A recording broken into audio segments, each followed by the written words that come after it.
আইনমন্ত্রী হিসাবে বা আইনের দিক থেকে যতটুকু বলা দরকার আমি কিন্তু সেটা বলেছি, গতকালকেও বলেছি, আজকেও আপনাদের সামনে বললাম যে আদালতের ব্যাপার আদালতে কথা বলতে হবে, রাস্তায় কথা বললে হবে না। আমি তো এখন শুনলাম যে তারা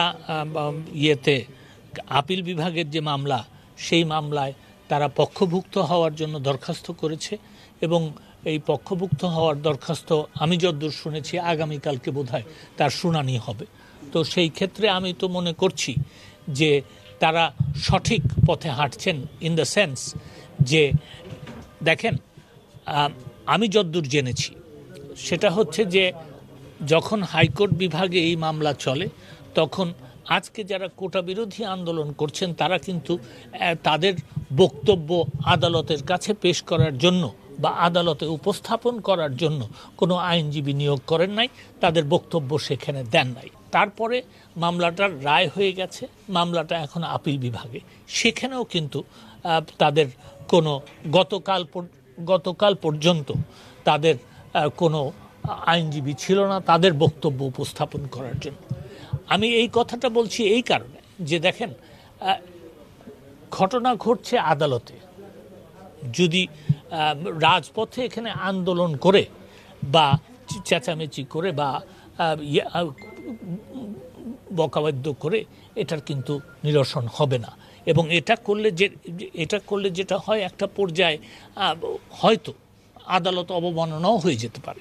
তো সেই ক্ষেত্রে সঠিক জায়গা কোনটা, আমি গতকালকে বলেছি যে সঠিক জায়গা হচ্ছে যে তারা যদি পক্ষভুক্ত হয়ে তাদের বক্তব্য উপস্থাপন করেন, অবশ্যই আপিল বিভাগ সকল পক্ষ শুনবেন এবং সকল পক্ষ শুনে আপিল বিভাগ একটা ন্যায় বিচার করবেন, এটাই আমাদের আশা এবং আমার মনে হয় সেটাই হবে।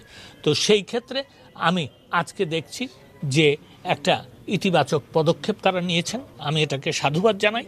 এবং তারা যদি এবং তাদের বক্তব্য এখন তারা আদালতে দেবেন এবং আমি আশা করব যে যেহেতু তারা আদালতে যাওয়ার সিদ্ধান্ত নিয়েছেন তারা আন্দোলন উইথড্র করবেন।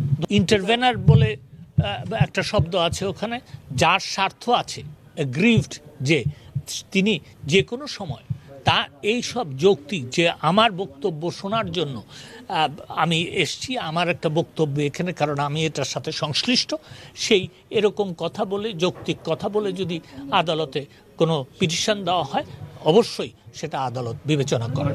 ধন্যবাদ।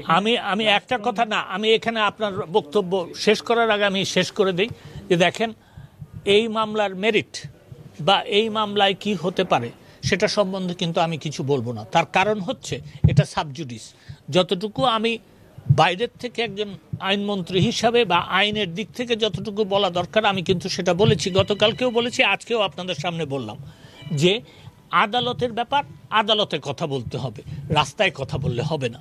এবং আমি দেখছি যে আজকে তারা একটা পদক্ষেপ নিয়েছেন আদালতে যাওয়ার জন্য।